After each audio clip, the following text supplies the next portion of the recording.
안녕하세요. 21세기 사람 중심의 정치를 말한다 시간입니다. 이번 시간은 국민의힘 박성중 의원님을 모시고 이야기 나눠보도록 하겠습니다. 안녕하세요. 네, 안녕하십니까. 반갑습니다. 네, 오늘 좋은 소식 들었어요. 아이고, 감사합니다. 네, 좋은 정치인상 받으셨는데. 예. 작년에 저희 야당이 굉장히 어려웠습니다.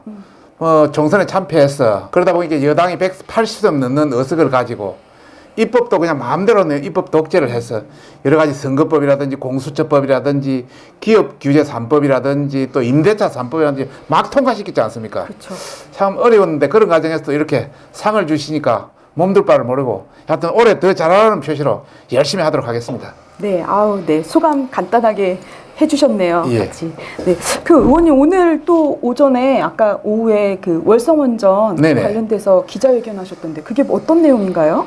지금 월성원전에서 삼중수소가 누출됐다고 지금 여당에서 굉장히 이야기를 하고 있습니다. 월성원전 1호기가 지금 폐쇄하느냐 마느냐 7천억이나 넘는 돈을 넣고 폐쇄하느냐 마느냐가 감사까지 했지 않습니까?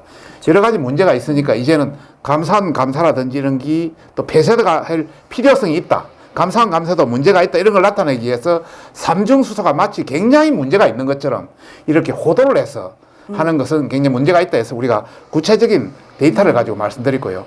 실제 삼중수소는 그 폐쇄 용기 안에 있는 것이고 누출되지는 않았습니다.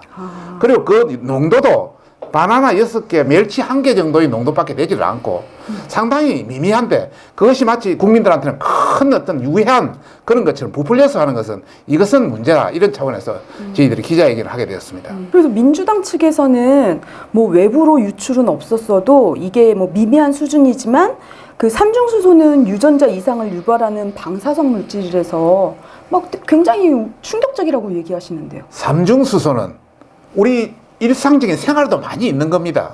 그 다음 두 번째 문제는 그 용기 안에 있기 때문에 그 용기는 안전하게 별도로 처리될 수 있는 여지가 다 있는 겁니다. 그런데 마치 이것이 뭐 누출돼가지고 일반 국민들한테 큰 해를 끼치는 것처럼 이렇게 호들갑을 뜨는 것은 정치의 올바른 도리가 아니다. 이런 말씀을 드리고 싶은 겁니다. 그럼 혹시 월성원전 그 관리 체계에서 허점이 있었나요? 계속 허점이 있다고 얘기하시거든요. 수력 원자력 관련 또 은한위가 저희들 소관입니다. 원자력 안전위원회 관련해서 양쪽 기관에 충분히 이야기를 했는데 이 문제가 상당히 오래된 문제입니다. 몇 개월 된 문제인데 그쪽에서도 문제가 없었다. 관리에서도 문제가 없었다. 이렇게 온 이야기를 일부 시민단체에서 그 문제를 제기하니까 뭐 민주당도 나서고 또 일부 어떤 MBC라든지 각종 이 언론에서 나서다 보니까 이 문제가 커진 겁니다. 그러면 기준치 18배 초과 그런 뉴스는 가짜 뉴스라고 생각해도 되는 건가요? 그 18배도 사실 팩트가 아니고요. 일반 기준치보다 높지만은 그것도 밀폐된 용기 안에 그대로 있는 기고 그건 별도로 또 안전하게 처리할 수 있는 여지가 있는 건데 그것을 마치 큰 문제가 있는 것처럼 하는 것은 이건 가짜는 뉴스다. 확실히 말해서 가짜는 뉴스다. 이런 말씀을 드리고 싶고 앞으로 저희들은 현장에도 가보고 또 전문가들하고 좀 더 세밀하게 데이터를 분석하고 또 분석해서 국민들한테 적정 어떤 정보를 제공할 계획입니다. 그리고 문제가 있다면 그 해당되는 데에 대해서 검찰에 고소 고발을 한다든지 이런 조치까지 할 예정입니다. 검찰에 고소 고발까지. 예, 계획이 있으신 거 확실한 네네네. 거죠. 예.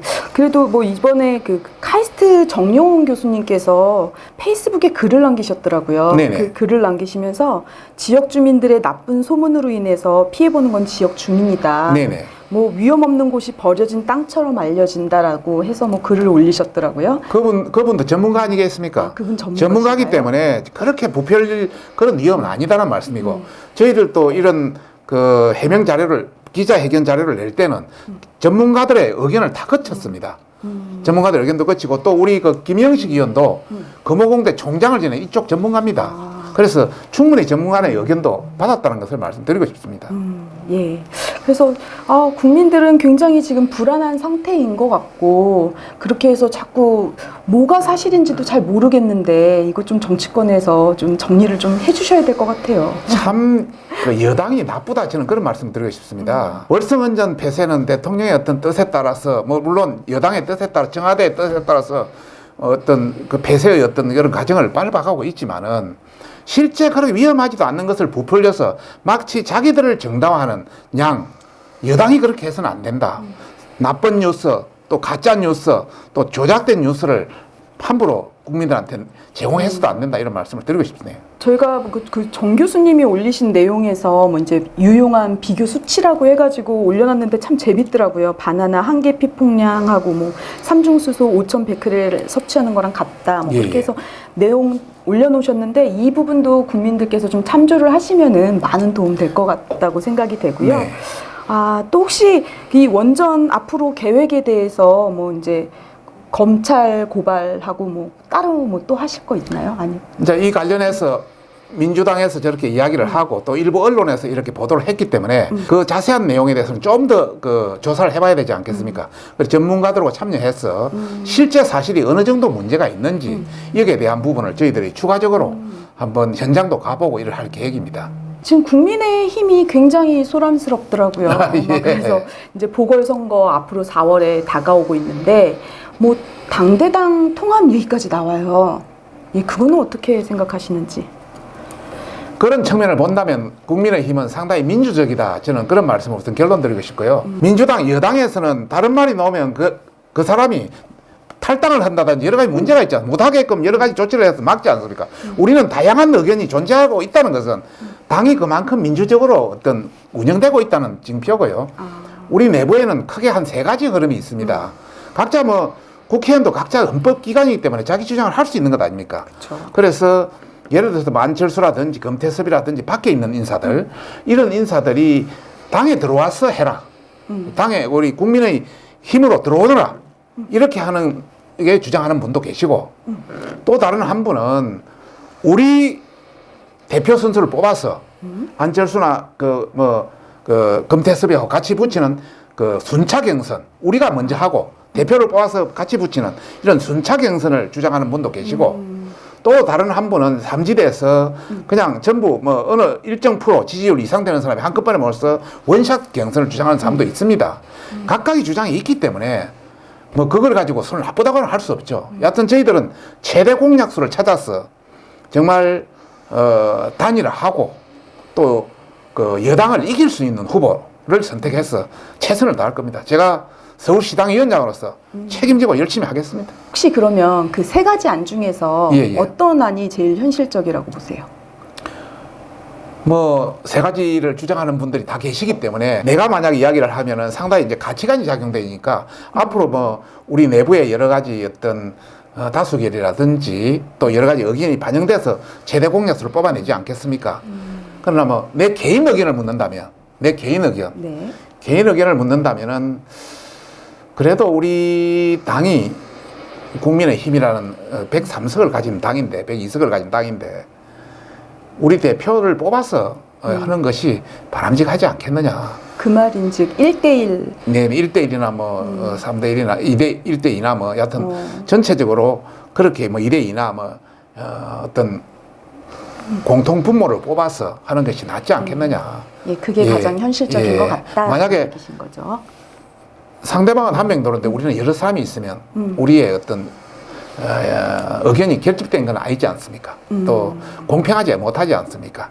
그런 차원에서 뭐 어느 거로 될지는 모릅니다. 이거는 다양하게 우리 내부 국회의원들 의견이라든지 다양한 그 원외위원장들의 의견이라든지 이런 걸 최대 공약수에서 어느 것이 제일 많은 지지를 얻는지를 판단해보고 결정할 예정입니다. 서울시당 위원장님이시니까 한 가지 더 물어볼게요. 네네네, 네. 그러면 이번에 그 법야권에서 네네. 그 후보 단일화 문제는 네네. 반드시 성사돼야 된다고 생각하시죠? 당연히 돼야죠. 지금 뭐 우리 여론조사에 보면 우리가 조금 앞서는 경우도 나와 있고 비슷한 경우도 지금 나와 있습니다. 크게 나쁘지는 않다고 보는데 만약에 이게 분리된다면 서로 별도로 후보가 나온다면 저희들이 승리하기는 간단하지 않죠. 승리할 수 있는 방법을 놔두고 다른 방식으로 가는 것은 그는 역사에 시민하게 죄를 짓는 것이다. 저는 그렇게 생각합니다. 그래 모두를 만족시킬 수는 없겠지만 그래도 이번 선거에 대해서 그 국민의당 의원님들께서 예비 후보로 나오시는 분들께서 불만을 토로하시는 분들도 많은 것 같아요. 네. 그럼 혹시 그럼 그 의원들께 한마디 해주실 말씀 있으신지? 어떤 사역은 다양한 의견이 존재할 수밖에 없습니다. 모든 사람을 만족할 수 있는 안은 없습니다. 모든 사람을 만족하는 안은 누군가 그런 말을 했습니다. 철학자가 모든 사람을 만족하는 안은 가장 나쁜 제약이 아니다 이렇게 했습니다. 그런 관점에서 조금 손해를 보더라도 양해하고 우리가 그래도 서울시장을 쟁취하는 그 모습을 보이는 것이 가장 옳은 방법이다. 저는 그렇게 생각합니다. 국민의 힘이 아니라 안철수 네. 의원이 되셔도 누가 되든. 예. 예. 아, 네. 혹시 그러시면 그 공천관리위원회에서 오늘 발표를 했는데 정치 신임 할당제를 오늘 발표를 했더라고요. 혹시 그거에 대해서 아시는지? 뭐 대략 이야기는 들었습니다만 구체적인 안은 듣지는 못했습니다. 너무 지금 기존 방식으로 여론조사라든지 당원을 포함하는 방식으로 되면은 기존 정치인만 나오기 때문에 국민들에게 또 이런 서울 시민들에게 상당히 식상한 어떤 면을 줄 수 있기 때문에 새로운 어떤 신선한 정치 초선을 넣어서 하는 것이 상당히 바람을 일으킬 수 있는 하나의 촉진제가 된다 이런 차원에서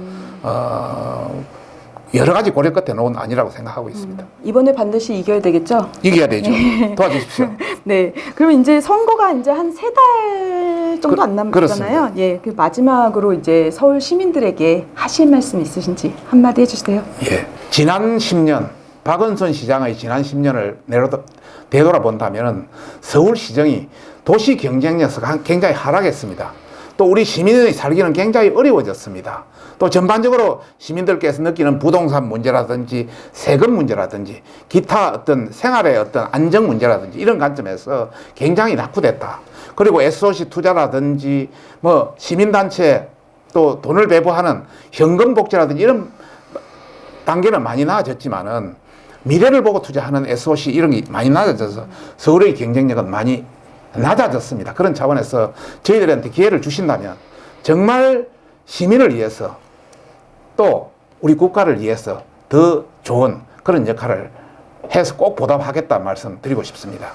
네. 저희들에게 기회를 주십시오. 네. 그러면 예, 서울시의 경쟁력을 위해서 예. 앞으로 예, 많은 응원 드리겠고요. 네. 지금까지 21세기 사람 중심의 정치를 말한다. 박성준 의원님과 함께 했습니다. 오늘 인터뷰 마치겠습니다. 감사합니다.